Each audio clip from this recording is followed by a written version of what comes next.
Hi hello నమస్తే welcome to Rudra TV. Bharat Pakistan మధ్య 4 రోజుల పాటు సాగిన సాయుధ సంఘర్షణ పూర్తి స్థాయి యుద్ధంగా మారకముందే ముగిసింది. ఘర్షణ ఆగిపోవడం, హింసకు తెరపడటం సంతోషమే అయినా అది జరిగిన తీరు మాత్రం తీవ్ర చర్చకు, అనుమానాలకు దారితీసింది. పాక్ ప్రేరేపిత ఉగ్రవాదులు ఏప్రిల్ 22న పెహల్గాంలో భారత టూరిస్టులను వారి భార్య బిడ్డల ముందు దారుణంగా కాల్చి చంపిన సంఘటన ప్రపంచాన్ని కుదిపేసింది.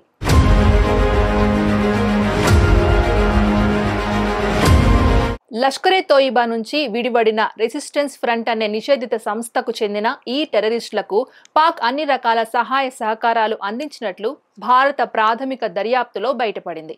దీనిపై అట్టుడికిన భారత్ మే 7న పాకిస్తాన్ ఆక్రమిత కాశ్మీర్లోని 9 ఉగ్ర స్థావరాలపై లాంగ్ రేంజ్ ఆయుధాలతో దాడులు చేసింది. దానికి పాక్ ఊరుకోకుండా ఎదురు దాడికి దిగడంతో భారత్ కూడా స్పందించి గట్టిగా తిప్పికొట్టింది.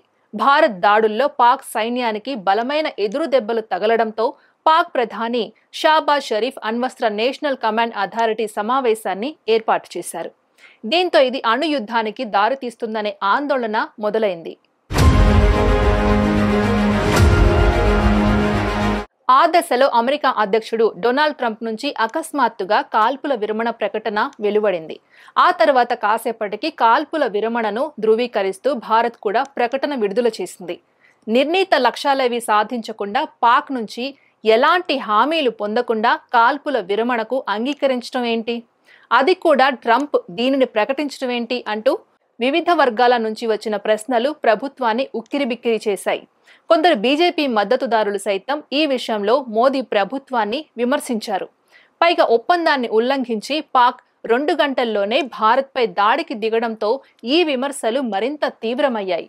చివరికి కాల్పులు ఆగిపోవడంతో పరిస్థితి సద్దుమణిగింది. భారత విదేశాంగ మంత్రి జైశంకర్తోనూ పాక్ ప్రధాని షరీఫ్తో అమెరికా విదేశాంగ మంత్రి రూబియో గత శుక్రవారం చర్చలు జరిపారు. దీంతో కాల్పుల విరమణ కోసం అమెరికా ప్రయత్నాలు చేస్తోందని అందరూ భావించారు. అయితే ఆ తర్వాత కాసేపటికే అమెరికా ఉపాధ్యక్షుడు జేడీ వాన్స్ మాట్లాడుతూ భారత్ పాక్ వివాదంతో అమెరికాకు సంబంధం లేదని, తాము అందులో జోక్యం చేసుకోబోమని ప్రకటించారు. ఇది జరిగిన కొన్ని గంటల్లోనే తమ మధ్యవర్తిత్వం వల్ల 2 దేశాలు కాల్పుల విరమణకు అంగీకరించినట్లు శనివారం ట్రంప్ ప్రకటన వచ్చింది. 5 గంటల నుంచి కాల్పుల విరమణ అమల్లోకి వచ్చిందని భారత్ చెప్పిన కాసేపటికే పాక్ ఆ ఒప్పందాన్ని ఉల్లంఘించింది. దీంతో ఏం జరుగుతుందనే ఆందోళన అందరిలో కలిగింది. కానీ తుదకు అన్ని సర్దుకున్నాయి. ఘోరమైన ఉగ్రవాద దాడి మనసుల్ని కాలుస్తున్నప్పుడు కాల్పుల విరమణ అందరికీ సంతృప్తి కలిగించకపోవచ్చు. కానీ యుద్ధం ద్వారా భారత్ కొన్ని లక్ష్యాలను నెరవేర్చుకుందనే చెప్పాలి. తొలి రోజు దాడుల్లోనే పాక్లోని అనేక ఉగ్రవాద శిబిరాల్ని, వారి మౌలిక సదుపాయాల్ని భారత్ ధ్వంసం చేసింది. పలువురు కీలకమైన ఉగ్రవాదుల్ని మట్టుబెట్టింది. అలాగే అణ్వస్త్ర దాడి చేస్తామనే బెదిరింపుల్ని లెక్క చేయబోమని పాక్ మరోసారి ఉగ్రవాద దాడికి పాల్పడితే యుద్ధమే మా సమాధానమని పాకే కాదు ప్రపంచానికి కూడా గట్టి సందేశం ఇచ్చింది. పుల్వామా ఉగ్రదాడి తర్వాత జరిగిన బాలాకోట్ దాడులు 6 ఏళ్ల పాటు పాక్ భారీ ఉగ్రదాడులకు పాల్పడకుండా నిరోధించగలిగాయి.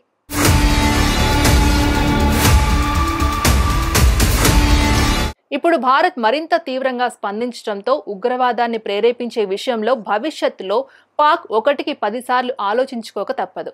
పాక్ యుద్ధ విమానాలు, క్షిపణులు, డ్రోన్లతో విరుచుకుపడినా ఎయిర్ డిఫెన్స్ వ్యవస్థతో వాటిని కూల్చడం ద్వారా భారత్ తన సత్తా చాటింది. భారత్ కూడా కొన్ని యుద్ధ విమానాలను కోల్పోయినట్లు వార్తలు వస్తున్నప్పటికీ యుద్ధంలో కొన్ని నష్టాలు సర్వసాధారణమే. ఏ యుద్ధమైనా శాంతితోనే ముగియాలి. ఇది కూడా అంతే. యుద్ధం చేసే సైనికుడికే శాంతి విలువ తెలుస్తుంది. మంచి యుద్ధము, చెడు శాంతి ప్రపంచంలో లేవు అన్నాడు బెంజమిన్ ఫ్రాంక్లిన్. గతంలో దీనిని చెడు యుద్ధంగా భావించిన బీజేపీ వ్యతిరేకులు తాజా కాల్పుల విరమణ మంచిది కాదనడం, గతంలో ఇది మంచి యుద్ధమన్న బీజేపీ మద్దతుదారులు ఇప్పుడు కాల్పుల విరమణ మంచిదే అనడం మాత్రం ఇందులో ఓ వైచిత్రి.